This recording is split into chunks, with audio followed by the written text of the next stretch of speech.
Welcome back to the HLG podcast, episode number 5. I'm Brian G, and this is Steve Johnson, CEO of Horticulture Lighting Group. And in this episode, we welcome the Tennessee Growers Coalition with Kelly Hess and Cody Seals. Welcome, guys. Thanks for having us. Yeah, thank you, Brian. Thank you, Steve. Well, as many of you may or may not know, Tennessee is one of the last holdouts in the country, and there's probably 11 or maybe 13 states with nothing. Right? That's about right. Yeah, that's about right. It's definitely the smaller side at this point. More have something than not. And now the South is getting full on recreational, medical. I mean, we're having customers from where, Steve? Mississippi recently? Yeah. Some guys down from Mississippi last week. They bought some lights, and I mean, it's kind of reminds me of Oklahoma, some of these states that don't have they don't have a tremendous amount of industry in some of their small towns, and now they've got cannabis. So now they have a viable family business, an option to invest and make money and build their empire, which is pretty cool. And my understanding is that's what you're trying to do in this state. Give us something reasonable to work with. Yeah, absolutely. That's what the Tennessee Growers Coalition is built to do, is to advocate and lobby for pro-cannabis, pro-hemp policy, and to support pro-cannabis legislators to the Tennessee General Assembly. We have our work cut out for us.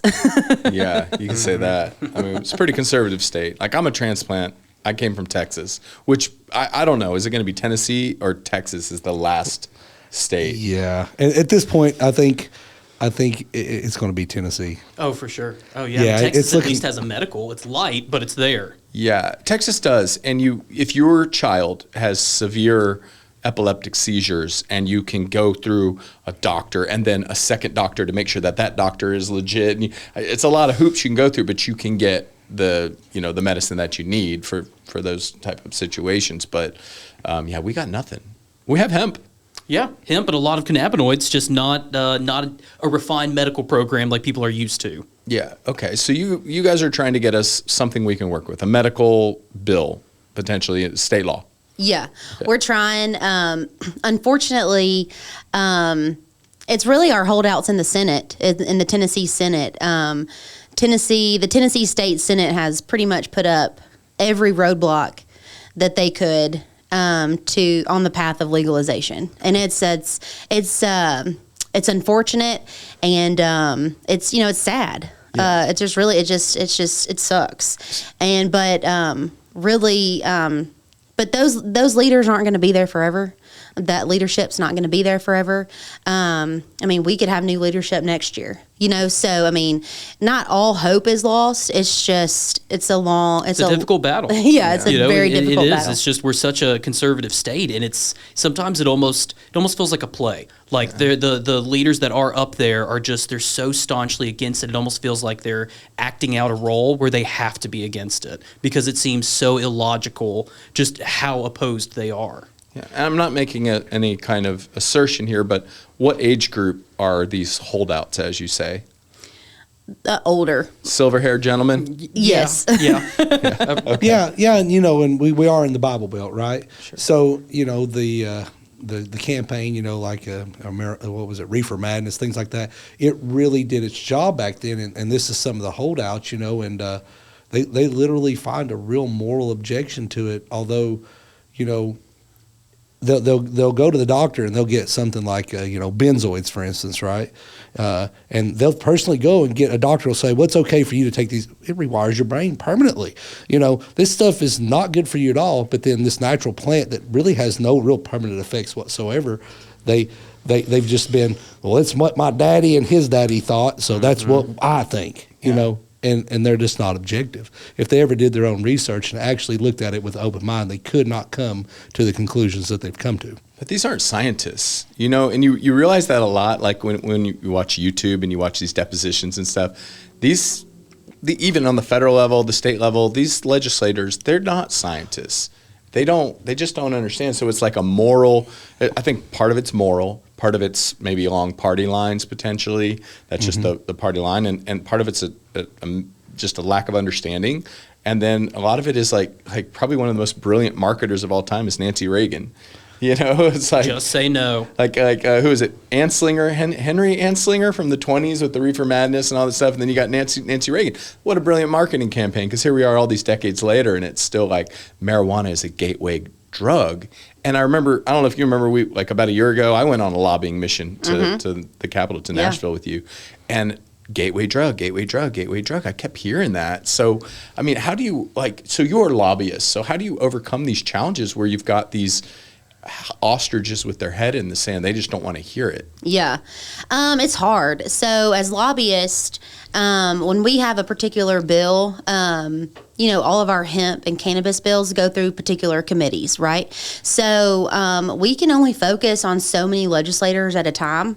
And so we can't get to all of them. And like our energy and our political capital is focused on those narrow committees. And so, that's what we need help with. I mean, that's why we need Grassroots, why we need everybody in Tennessee calling their legislator and letting them know that they're pro-cannabis and that we're going to make this an election issue. It has to come to that.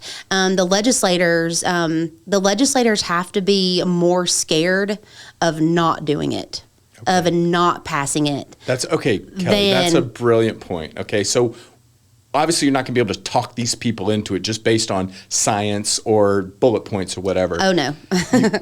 you said make them scared of what? Not getting reelected? Yes. Yeah, their constituents. They need to know that it's actually a real issue, and it's not just a fringe group on the outlier just occasionally murmuring. It's like, no, it's actually probably a lot of your constituents feel this way, just they haven't come forward like they should so far. I see. So that's probably a lot of people like me.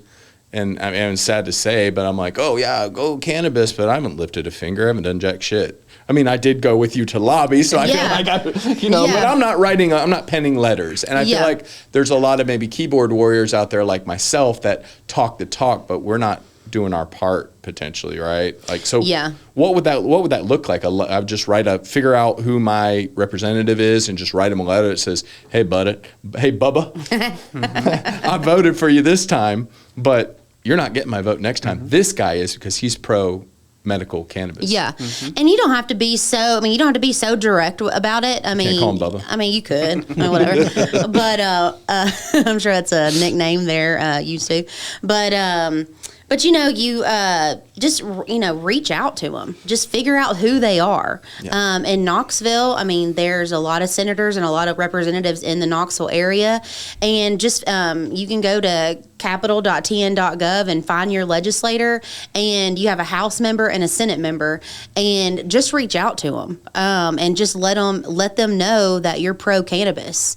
And then another way to be involved and let your voice be heard is to be a member of the Tennessee Growers Coalition. You can join for as little as $25 a month, and that helps us with our expenses to go downtown and lobby.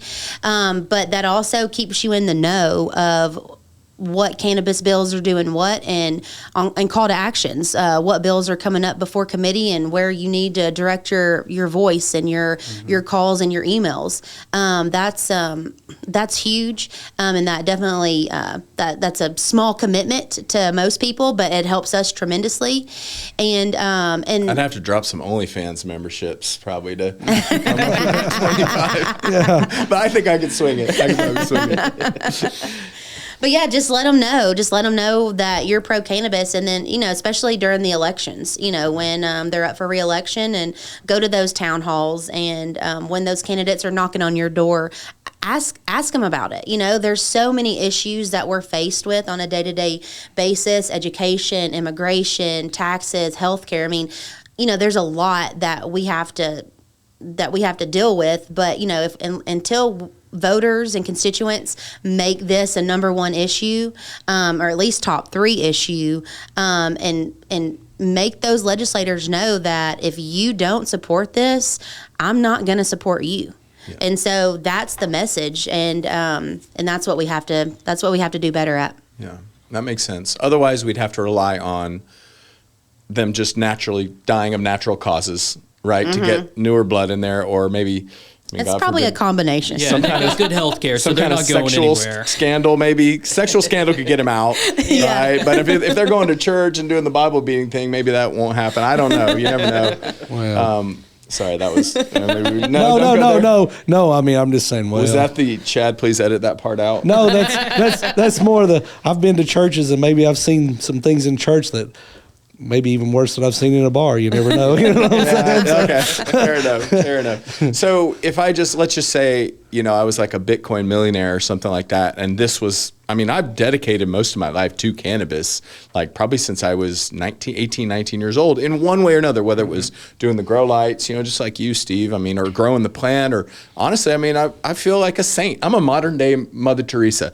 I really am. I made all these videos. I put them out for free to people, showing them how to do this, that, and the other thing. And so if I was a Bitcoin millionaire, could I just throw money at this thing? Get you guys funded the way you need to be so you could just fund the opponents, put a frickin' sign, a bumper sticker on every bumper and a yard sign in every yard. Would money solve the issue? It would be a huge, yeah. That's kind of the way the world works, isn't it would help, but it's like Kelly was touching on earlier when we were chatting, driving up here in the car. It's like that would help, and there's angles where that would help. But it's like coming from a grassroots standpoint really is also better. And Kelly's really the one who points out why that's so important in a lot of ways. Is one, you come with a group. You're a unified voice. You're not just one person up there kind of yelling, like it would be if some one millionaire from who knows where came in with out-of-state resources. It's like having that grassroots effort, you're actually building it with the community that's here, and you're hopefully building something that's substantially going to be much better for everyone in the long run instead of good for just a few people. Yeah. Go ahead, Brian. I was just going to say, that's a great point because, like in Texas, there's a lot of transplants. There's a lot of people from Texas, but here it seems like if you're from here, that is your first notch of credibility. If you're from here, and that kind of seems like what you guys are trying to do with the bill is support people that are. Well, I wouldn't even say from here, you had to be born in Tennessee, but it's like if you don't live here, if you don't have some stake in being here, and all you're bringing is a checkbook from California, sure. I wouldn't say we're as interested in that as pulling on as many grassroots people that actually care about the Tennessee industry. Care about the state, want to do commerce, do business in the state, provide jobs to the state, and that makes a lot of sense. I'll take $1 million, but in reality, funding does really help because there's a lot of behind the scene costs that incur doing this stuff, and me, I was pretty active last year and somewhat active this year, going to be more active as the session goes on. But I never realized the nuts and bolts of everything until I actually got up there. And I also didn't realize how swampy, if you've always heard that term, it really is. Because it's like these guys, man, it was surprising. We had one, was he senator that got elected out of Claiborne County, or did not decide to run again. Mm-hmm. And he literally, we walked in, and he was like, we talked about, doing a compassionate medical bill for the state. And he said, what do you want next, heroin and cocaine? He literally said that. And at that point I knew, I was like, this guy's voicing an opinion, and he has no idea what he's doing. He's done no research, but he's formed an opinion. That's the dangerous part about government right now, in my opinion, altogether, is you have to think about. So I don't know the guy's name, and Chad may be able to check for us, but he's literally the smartest man alive right now. His IQ is somewhere over 200 and just south of 220, they estimate. And he did a documentary talking about what moves mankind forward, and it's really true. Human beings are going to end up electing. So you take, IQ's a bell curve, right? So what are people in a democracy going to vote for? They're going to vote for someone that they relate to, someone like themselves. So you're basically electing in average individuals to make decisions for society, when in reality it's that top 0.1%, that 130, 140 IQ that probably are a little more logical and where you need to be and more scientific. But we're electing 80 to 100. So I think that's part of, we do have some smarter individuals up there, but then you also have some average IQ, good old boy guys. And like I said, they'll, if I've heard the term said before, I'll never get above my raisin. That's a saying in Tennessee, which means basically My dad's that really. Never heard it. I've heard it from people. Kind of a humbling sort of thing. Yeah. So it's almost like, well, my dad and his dad saw things this way, and this is just the way I'm going to be. That's and dangerous. that's it. It's very dangerous. But you got to think about it. Well, we found out that putting lead in paint is probably a bad idea. Yeah, well, my daddy did it and his daddy did it, so I'm just going to go ahead and put that lead in that paint, buddy. It's just how it's going to be. Yeah. And that's kind of what you run into sometimes. Well, lead and it's carries unfortunate. nearly as much pigment as titanium for like 1/10 of the cost. Right. Yeah, I mean, it makes a great Science. and it makes a great anti-knock agent in gasoline too, right? Yeah. So leaded gas ain't nothing like it, but it's definitely, like I said, we have to, these guys have to stop and think. This is the age of knowledge. The internet has ushered in knowledge at your fingertips that mankind has never had in its entirety. There is no excuse whatsoever to be ignorant on any subject before you voice your opinion, and that's my kind of cringe moment with all this is there is no excuse for ignorance right now. None. But they don't even seem, some of these politicians at our state level don't even seem to be ashamed at getting up in front of a televised session with all these people, dozens of people, and then thousands, and just being so uninformed. And I wonder if I would be nervous the night before. I'd be Googling everything to make sure I at least sounded like I knew what was going on in the century. Yeah, so that's what I'm saying. So you almost have to ask yourself, are these guys narcissistic or what? You know what I mean? Will and ignorance. Will for ignorance. Yeah, exactly. And it's honestly, it's a dangerous mix of arrogance and ignorance. Yes. Yeah. Well, that's kind of what makes up narcissism. And so that it's just real questionable. Like I said, they need to stop and they need to think. Honest to God, I'm not here for any other reason but to affect meaningful change before I go home. Because that's what the Founding Fathers wanted with all these assemblies was you leave your farm, you come and serve 4 years, and you try to make change, and you're supposed to be the voice of the guy that's back home because he's back home because you are a normal guy. You're not supposed to be a career politician, and you're not supposed to be out here for special interests or for this guy because he's in your pocket. No, you're supposed to listen to your constituents, like we're talking about, this grassroots, and you're literally supposed to try to affect change for your neighbors and the people around you. And when you've lost that sight, you've lost it. Yeah, and eventually we'll lose our republic over it. The game is just how many board seats can you collect a board seat here? Can you become a special advisor there? And then when you do get voted out or you do decide to retire, you've got $250,000 or $400,000 of passive income, I'm a chair here and we meet 3 times a year. That's kind of the game, right? Yeah. And then, anyway, this could go deep. Absolutely. Can we pivot for a brief yes. minute? Obviously the main business here is Horticulture Lighting Group. We make the lights that you can grow any kind of plant under, but the people that spend this kind of money on top-end technology are typically cannabis growers. Here in this state, Steve and Amit started out an R&D facility to test the lights because, we're in Tennessee. So the nearest place would probably be like Michigan when you start it to get all your data. They want to get data from the same genus and species, and that's what hemp is: cannabis sativa, cannabis indica. There's no fundamental difference on a taxonomic level, right? So we grow hemp in the state, as you know, and actually it ended up turning out to be a reasonably profitable little business. Are we crazy for growing hemp indoors? Like, how many people do y'all interact with that are indoor growers that are part of the Tennessee Growers Coalition? Oh, quite a few. I mean, yeah. I would say probably some of the, a lot of them really. I mean, that's the thing. A lot of the people in the industry are kind of growers at heart. Yeah. So it's like, a lot of them, whether it's an outdoor crop or an indoor crop, they're still producing a crop one way or another.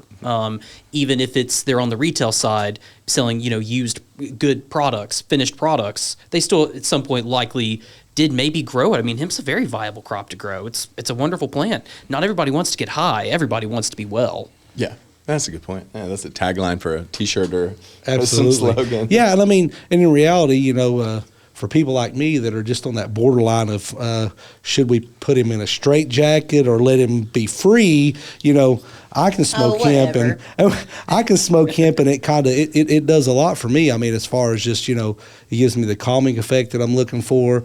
I can feel it, and it relaxes like a lot of stress out of me. But again, I can still function. And for me, as somebody that actually people care about what I say, God knows why, but they do.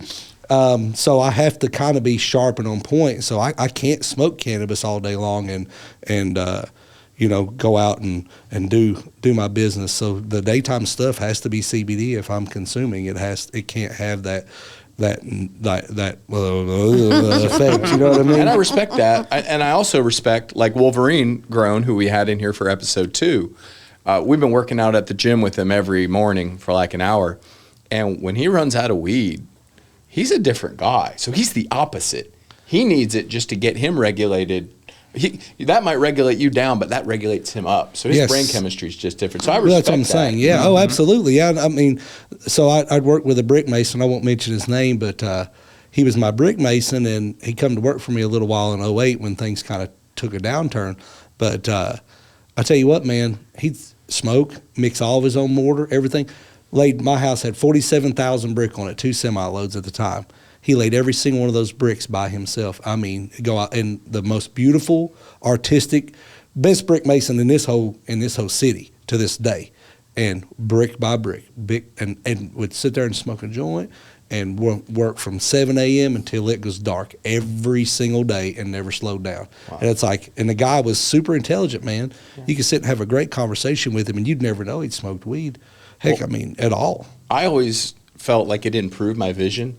It took my periphery and narrowed it and gave me more of a focus. I mean, I could, a lot of people say they see color better, more vivid when they're, have THC in their system. So I could definitely see for Brick Mason to get rid of that peripheral vision, assuming that it reacted the same way, and like really be able to see those lines. For me, I'm the opposite. Like, my mind goes I can't keep a straight train of thought. I mean, I'm already like, come on, steer it back in line.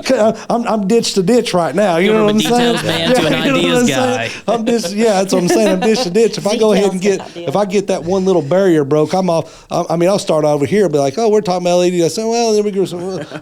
Why are we talking about hybrid cars all of a sudden? It's like, it's only been like 4 sentences, Steve. You know what I mean? It's like, I'm all over the place, so I can't do it. Yeah, absolutely not. Well, for the 11, and I hope that, this conversation is a little bit off the beaten path for LED technology, which is kind of the basis of the podcast, but we are utilizing LED technology, and those savings and that efficiency is allowing us to run a lean business with very low margins, right? Our cost of production is going to be approximately the same as any cannabis crop, THC in Colorado or whatever. I mean, we've got a good labor market here. I think our labor's probably less than some of these other states because their cost of living is lower. So we can run no income tax, all kinds of benefits. Yeah, state income tax, no state income tax, just like Texas. It's a lot of the same attributes. And I feel like it's great training because we got to run it lean, boy. You know what I mean? If our cost of production is $4.50 a pound, just like everybody else, but our top dollar price on the wholesale market is much, much less because it's not a THC product. I think it's a good training for us, and we're basically conforming to the 2018 federal farm bill. Is that correct? I mean, that is correct, right? Obviously. Yep. So what is that kind of allowing us to do for the people that are in legal states, not in a state like ours? What can you fill in the audience a little bit about what we can and cannot do? Kelly, I'll take it if you don't mind. Yeah, so at least in Tennessee, your COA that's kind of the certificate law. Of analysis. Certificate of analysis. And so that's what's going to tell you, what are your cannabinoids? How high is your THC? How high is your CBD?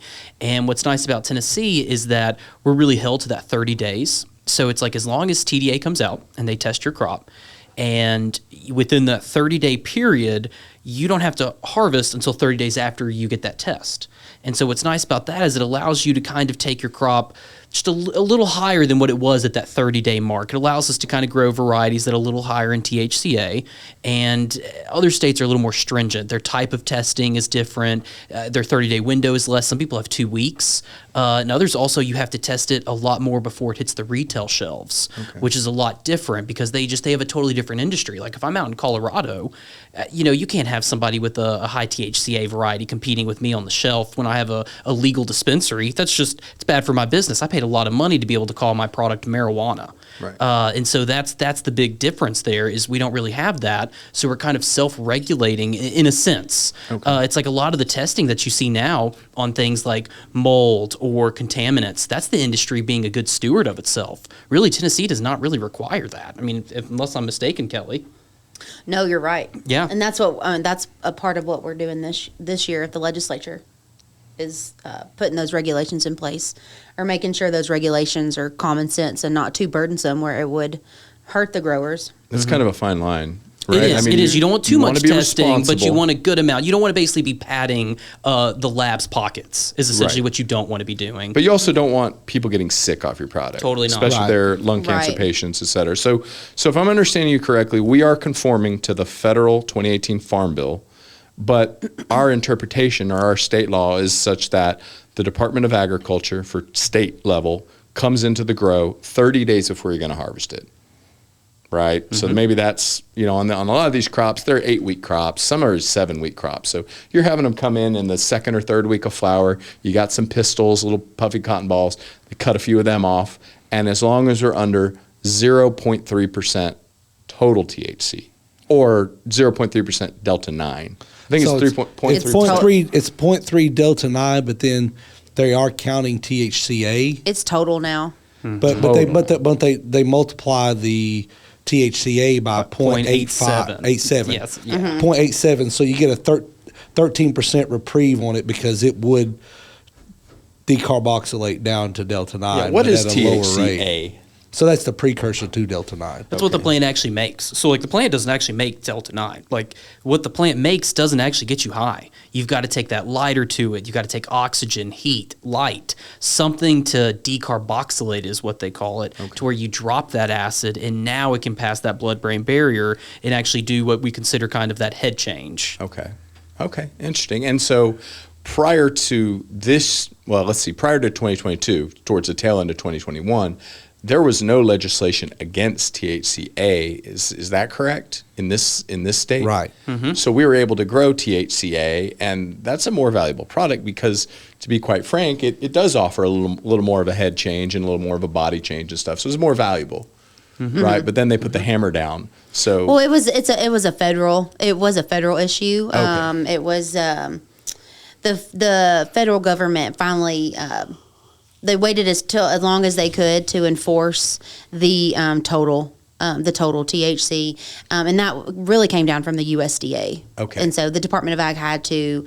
They waited to the last minute to enforce it. okay, so that came down in 2018, and we had a few good years there. Exactly. No, Well, the 2018 Farm Bill did kind of define it, and then the USDA laws and rules came out, Yes. which were See, that's based where off I the missed. 2018 Farm Bill. So it was all this trickle system of the Farm Bill came out, USDA interpreted their laws and rules, then states then had to adhere to the USDA laws Okay. or face some sort of consequence. It really was Get never kicked out of the hemp program. Yeah, which was I don't know. I was down for maybe having that happen. I was like, well, what's going to happen? Okay, that makes a lot They're of going to sense. send in the stormtroopers. Yeah, I guess maybe. I don't know. Something Maybe like not that. offer insurance, which I'm not sure even people can get FSA insurance really yet. We have crop loss insurance. It's not tremendously expensive. For if there's a fire, something we will get compensated for the loss of the crop. That's about it. That and workers' comp. Yeah. So the interesting thing about the USDA law, this is the Michigan component in my brain there. Thanks for clearing that up. Was that now it's created like some arbitrage opportunities because I still see THCA for sale in eighths and pre-rolls and stuff. Like maybe 150 feet from here, there's a shop, and you could go buy THCA, and we could all smoke it, and we could all have some giggles and stuff, but I can't grow it. So now you're seeing out-of-state producers, like especially in markets that are really depressed markets like Oklahoma. You always hear, oh, how much is it a pound in Oklahoma? Are they paying? You got to pay them to get it. You know what I mean? Like it's versus 1,000, then 800, then 600. Well, if they can't make money growing THC crops, well, they could just grow THCA crops. Bring it here where it is valuable. And that's kind of what we're seeing. I mean, is it even legal to sell THCA in the stores right now, or is that kind of a gray area? As far as I understand, it's kind of gray. It's kind of gray. Some people might say it's illegal. I don't know if anybody would declare. It's pretty gray. I think it's kind of what it boils down to. Okay. You can't be producing it, but you can have it. But can you have it? I mean, the criminal code it's kind of odd because it does still separate out tetrahydrocannabinol and Delta-9. Okay. And Delta-9, that's 9-carbon chain tetrahydrocannabinol.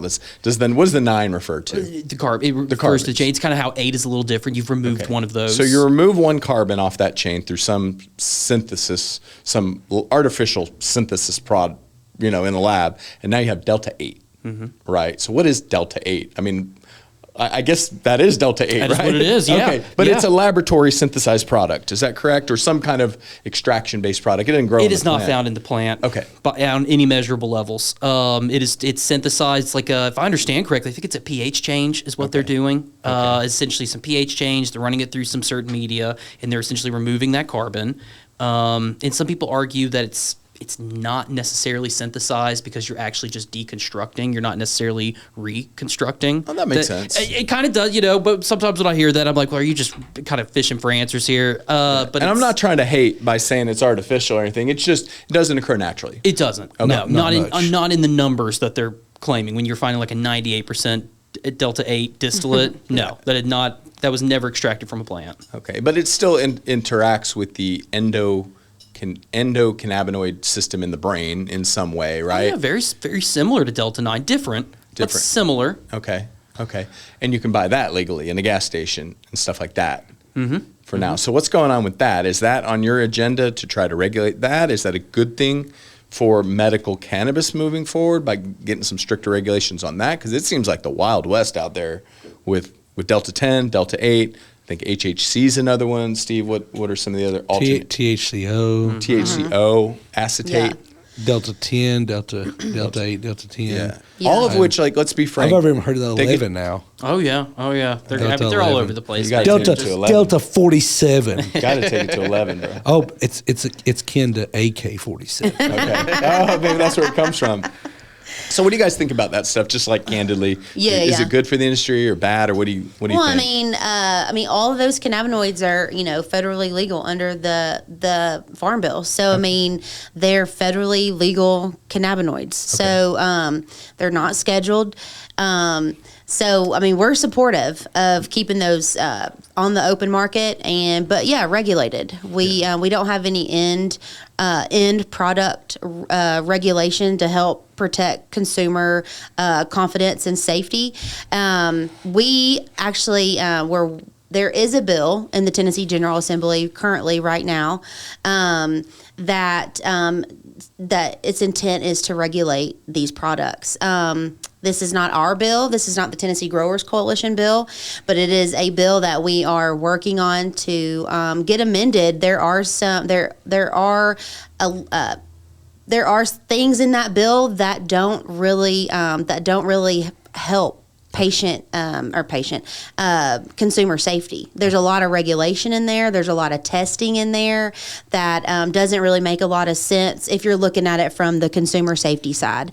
And it definitely doesn't necessarily help farmers or the growers, So when you're looking at legislation, we try to figure out what's the goal, what's the intent here. And so some of that we're working on getting that amended so it's not so burdensome. I get that. Yeah, I guess you have to look I'm not big into politics, but I guess you have to look in any potential piece of legislation, who's going to get paid? You know what I mean? If the end goal is public safety, and you've got all these other line items and pages, way more. There's reasons they're there, and a lot of the reasons are because this company's going to get paid. These guys are getting paid. These guys. You know what I mean? And I guess that's just part of it. You got to wade through it. That or who is it constricting? Who is it going to make jump through hoops? Right.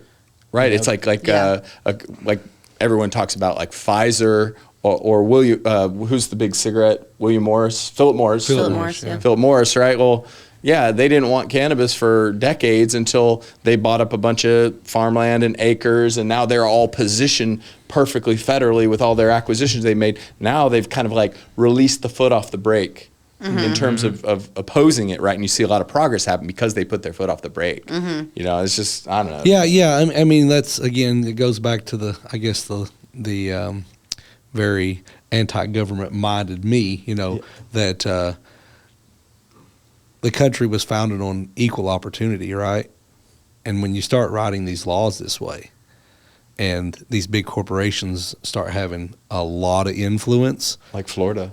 yeah. So basically what you're looking at, though, is like, so used to anybody, so if you look at income mobility, 1960s, 1950s, people climbed and fell up and down the ladder all the time. It was just common. Well, now, that fluidity isn't there because the guys at the top have took the rungs out, so the guys at the bottom can't climb up. And there's a reason for that. It's twofold. They want to stay at the top, but it's also to keep you from coming up there because you might knock them off. So again, you get in, like, we've been in person, me and Kelly, and with a few people, and seen some really flip-flopping going on, especially with a particular senator here local to Knoxville, came up and toured our research facility and in person and thought it was so great, and was, I thought, wow, we've got a friend here. Yeah, it's clean. Look at all these people with jobs. Yeah. And then the very next year, man, to support this bill we're talking about in a sense that would basically destroy the hemp industry as we know it in the state. And it's just like, how do you talk out of both sides of your mouth? That's what I want to know. I mean, how do you walk up and say, I'm your friend, I love what you do here, and then when we go back to them and say, hey, you do realize that this bill's going to do this to that business. Well, I made a promise. Man, that's a pretty bold statement. Yeah. But that's what we saw. And we don't put anybody on blast or by name, but they know who they are. Fair enough. So we've got some options. Obviously, you're working very hard for us here at the state level. But regardless of what happens at the state level, let's assume for a moment that nothing happens at the state level in terms of medical cannabis this year. We would still be operating our respective businesses under the federal farm bill. And my understanding is 2018 has been a few years, so there's a new one coming up maybe this year or next year. Would you guys have any insight into that, or? I don't know. I don't know if insight's the right word. Or is it too early? It's a little too early, but it's Okay. at least trying to keep up with kind of the conversations of what's going to be important. Okay. Trying to get to 1% is huge. From that point, 1% THC. At least 1% THC. 30 days before harvest. Yes. Okay. Would be huge. God, it would that'd be open. helpful. It would be very helpful, man. It would open us up to a lot more genetics. Yeah. Things that are not marijuana at the end of the day. There's still going to be a type of hemp. It's just a little looser on the testing, which would be great for a lot of people. Good for breeding, so we could have new genetics. Start focusing on things other than just cannabinoids. Because right now, because of all of that stringent testing, it really makes us kind of sometimes breed for not what might be the most important thing. Like, it makes us breed for THC levels and not necessarily pest resistance, which could be huge for farmers, especially in the Southeast.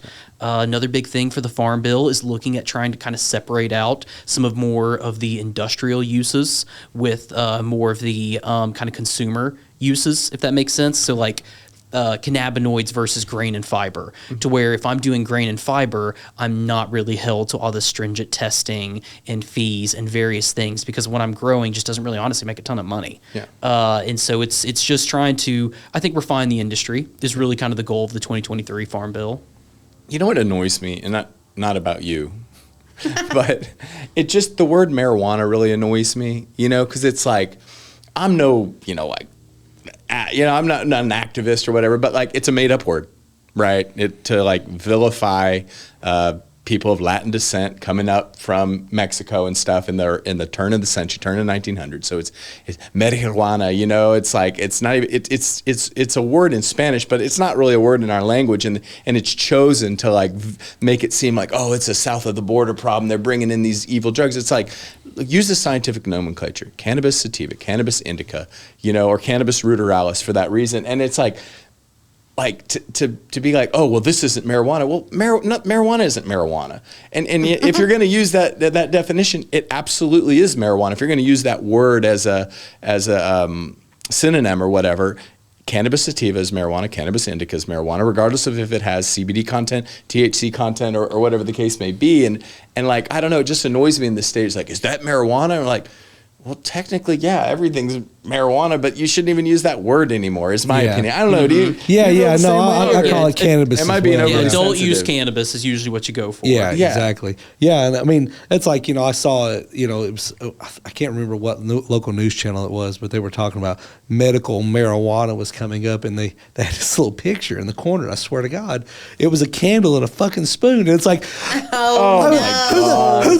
what, really? Really? I mean, that's what they had. It's like medical marijuana. There's this little candle and a spoon. It's like, so you're really equating smoking a joint to black tar heroin.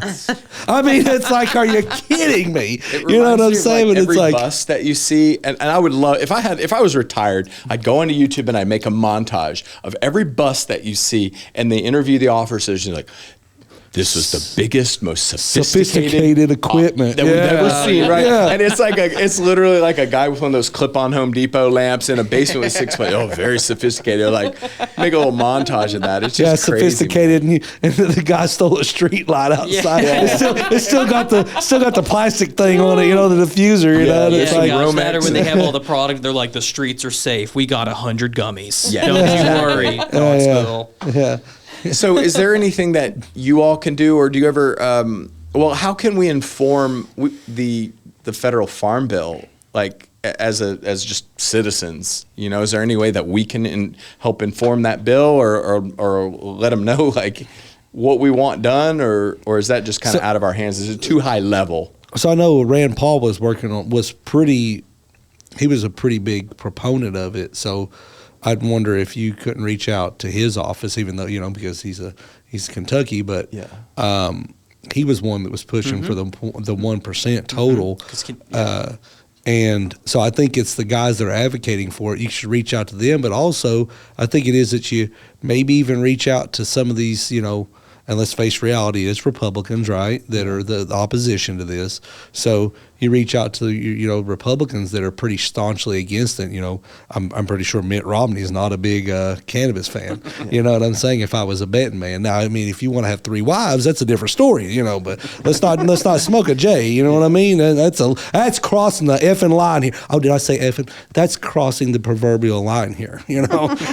But you know, in reality, like I said, you know, it's that's the thing. So sometimes I think it's letters to your state legislators, and even here, like, you know, I don't think Marsha's our friend on this issue. Is she still in there, Blackburn?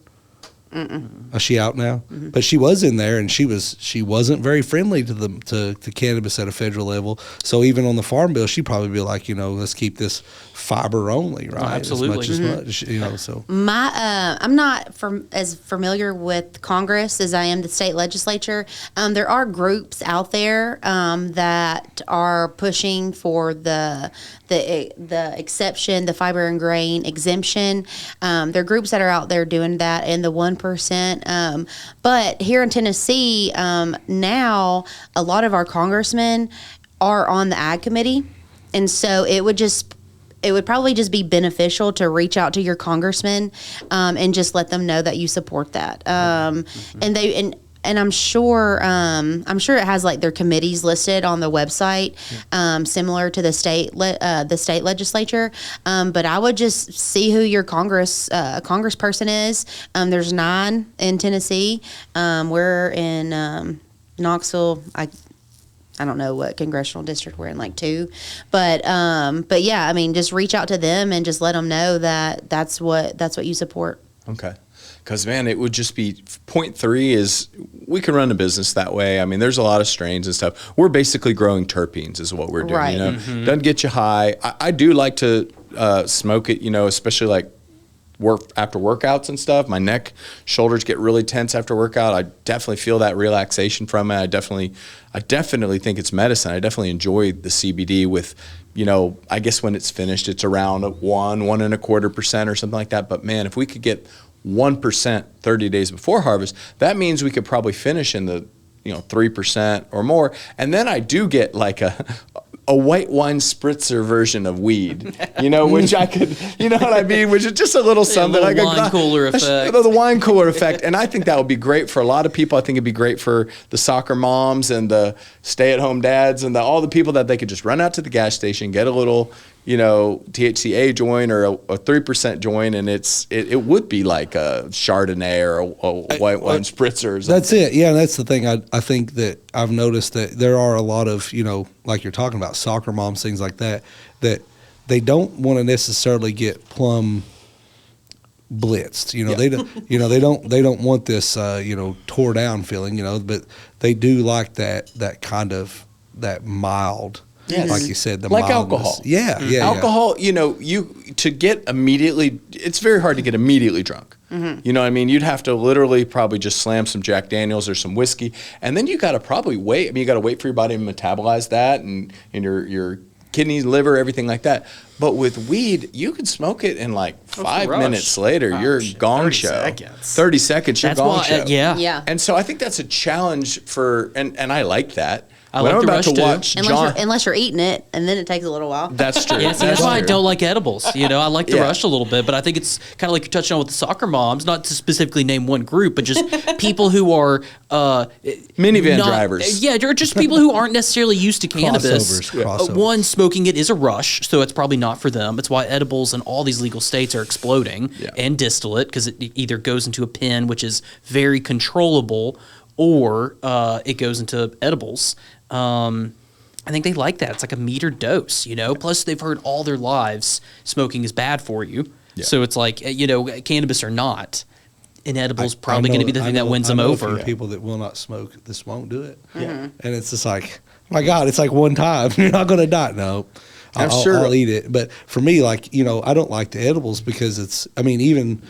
You have to know your dose, and you have to really, you know, like I said, sometimes if you're needing to be functional, you don't want 10 milligrams. You don't want, you know, this Delta-8 stuff, it's like, sometimes it's like, whoops. Yeah, absolutely. Whoops. That's a And big then you're gummy. like, oh, it's like Dave Chappelle, you know, it's like, you know, oh, I got these mushrooms. I forgot about these things. I'll just take them. I was thinking it's like weed, a background substance. Yeah. He said, next thing you know, a giant penis was cutting my hair. You know what I mean? And it's like literally, that was a joke he told, and it's like the truth though. Sometimes you of all the people, but in reality though, you take this. You take this, like these Delta-8 before they'll tell you on there whatever, and you don't know what to expect, especially me when Delta-8 first came out. You know, it's like, okay, so this thing says 50 milligrams. So I heard that Delta-8 is as strong as Delta-9, so I guess they have to do 5 times as much to be able to make it about the same as 10 milligrams of.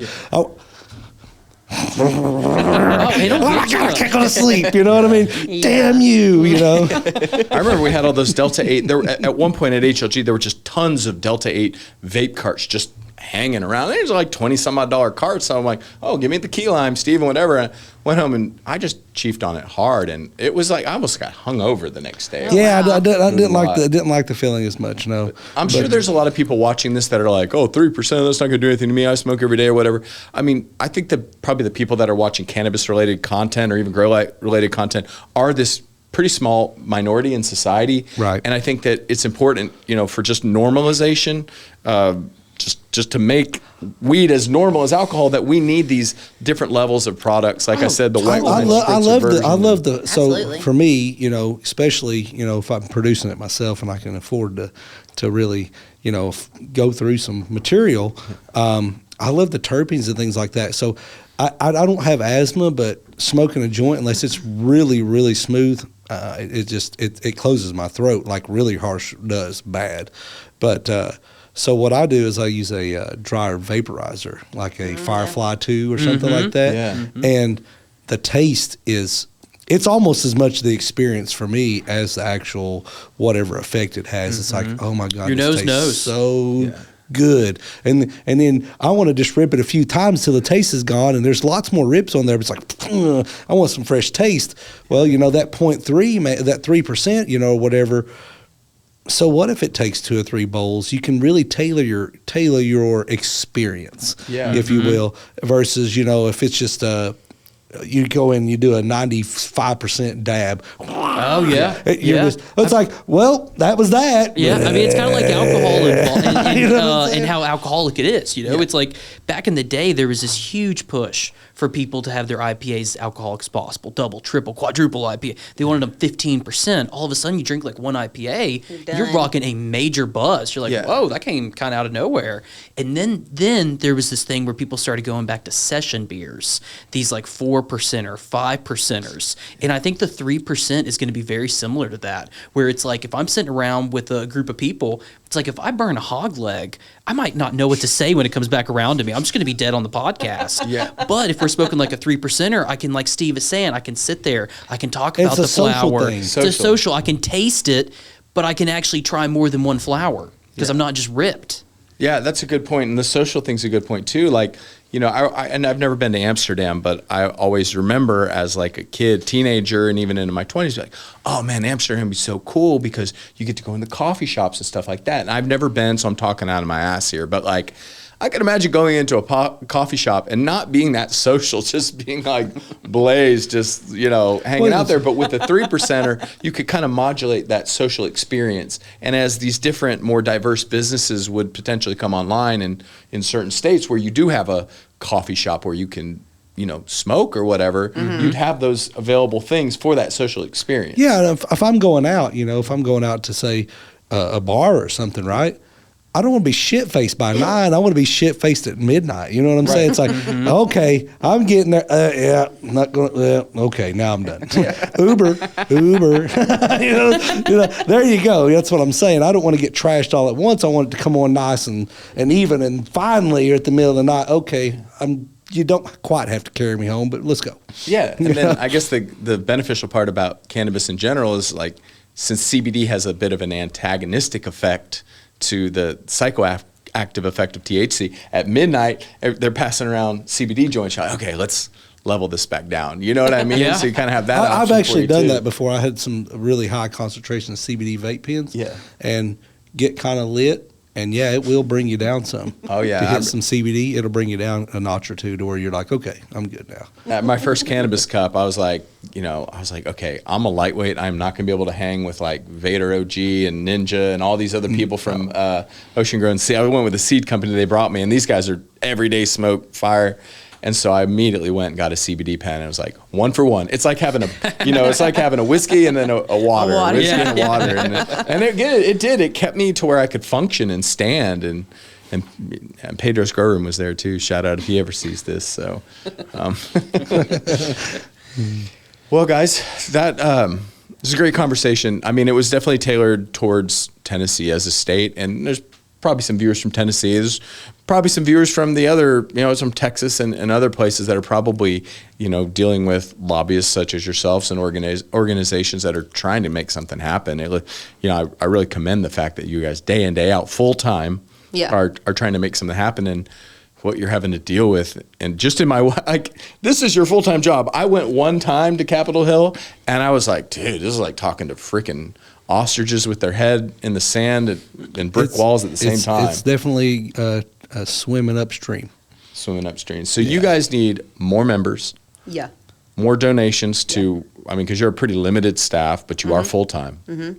So some donations on your website, Tennessee Growers Coalition. You need more grassroots participation, people like me, to write some letters to people, federal and especially our state and other states. Mm-hmm. What else would be helpful to? I think donations, like even if you aren't in the state of Tennessee, it's kind of like one of those. it's almost like sympathy sex. Even, feel sorry for us. We're over here in dry land. Yeah. Help us out. You know what I'm saying? And look how much science we could do. Donate $10. You know what I'm saying? yeah. Donate $5. Back in the day, we're here supporting the rest. HLG is here in this state, basically with our hands handcuffed, right? And we're supporting the legal states everywhere and making your grow more successful, helping you grow higher quality. I mean, we've got a lot of cannabis cups. Heck, we got hemp cups under our belt. You know what I mean? Yeah. And so we're helping out. So I just want to ask, as the CEO of HLG and the founder, I want to ask that people step up. Hey, if it's $5, it's $5. $10, whatever. But every bit helps, because this fight's going to be hard for us. I've done a lot of raffles for lights. I've put in a lot of personal money, a whole lot of personal time on this, and anything that any of our fans can do to help out the show or the team here at the TGC would really be beneficial, because in the long run, it really is for all of us. Mm-hmm. You know what I mean? Yeah. Because if you come to Gatlinburg, beautiful place, you want to be able to smoke a joint and not go to jail. Mm-hmm. You know what I'm saying? They still ride around with the stickers on there with the marijuana with the cross right through with the leaf. Oh, yeah. Like, oh, God, it's terrible. I'm sure you'll probably get some good Samaritans that come through and sign up, Steve. But yeah, maybe we should figure out a way to incentivize people, with light giveaways that proceeds go to this. Well, yeah, here actually, on the show. Chad, what's the contest? Matter of fact, that's what we're going to do. On the giveaways at HLG.com. So I'll tell you what, we'll do a special raffle today on the show. Send us does it provide a receipt or something like that? Yeah. Screenshot that receipt, and donations are $5 or more to giveaways at HLG.com, and we're going to give away a Scorpion Diablo X to the winner. So you guys get that out there. We'll let it run about 3 weeks, and then we'll announce on the show the giveaway, and get you guys hooked up, because like I said, I'm really passionate about this. I've spent a lot of my personal time that I otherwise could have just been overworking myself somewhere else for this cause, and it really means a lot to me if you guys help out. That's awesome. And let's Thank you. Yeah, thank you so much. Thank you so much. I appreciate that. And let's do $10 a month. If they do $10 a month, they'll get into the raffle. Is that good? Because that's our lowest membership level. Okay, $10 a month. Okay, let's do this. I tell you what, we'll do this. If $5 is on the Scorpion Diablo X, but if you do $10 a month, we're going to have a big giveaway. We're going to do an HLG 100 4K or a prop bar, your choice, for your seedlings and clones. We'll do a 350R for your veg, and we'll do a Scorpion Diablo X for your flower for the $10 a month. That's three lights. That's 3 lights for the $10. So that's 2 contests. So that'll be full setup, 2 contests. So you guys might have to modify to allow for a $5 one-time donation for this live. No, you've got that. We'll on call there, it right, the HLG yeah. donation. So. Okay. Yeah. And So then you how will just- they submit their receipt or entry? On Instagram by tagging in? No. Showing the photo? They'll just email the receipt to this email. Email to the. Okay, we'll put that in the description of this video. Yep. It'll be in the awesome. description. That's Thank awesome. you, There we Steve. go. Thank you. Both. Thank you That so way. much. Yeah. Also, and how long do they have till? 3 weeks. So Okay, let's see. so when- Just 3 weeks after the podcast airs. Okay. So, and that'll also be in the show notes. That's awesome. Awesome. And if we're covering some other things people can do, follow us on social. That's a Yeah. huge one. Follow on social and share. I do that. What are your socials? At TN Growers Coalition on Instagram and Facebook. Okay. Twitter? We do, but we're not active on Twitter. Yeah. Okay. Screw Twitter. We'll start getting more active. They lifted the cannabis ban. Oh, that's true. So Shout out to Elon. Yeah, we'll get more active on Twitter now. That's awesome, man. You saved me from having to do an OnlyFans up here for this species. I mean, I would definitely, if you do an OnlyFans, I would definitely be a subscriber. I've got I some love- sativa leaves I could cover up my nips with. But I mean, I want you to wear the helmet, and that's it. Oh, okay. I could go in the mother room.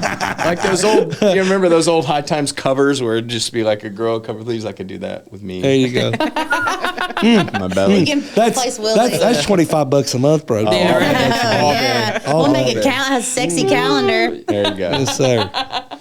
Well, that's awesome. Well, thank you again so much. Thank you for all your efforts. Thanks for coming to talk with us, kind of fill us in about this, the Farm Bill situation, what's going on in our state, and provide some insight and stuff. And we'll be as helpful as we can. And I'm sure we'll talk to you guys again really soon. Yeah, thanks for having us. Yeah, we thank you appreciate so much. it. So much for coming, for Yeah, sure. for sure.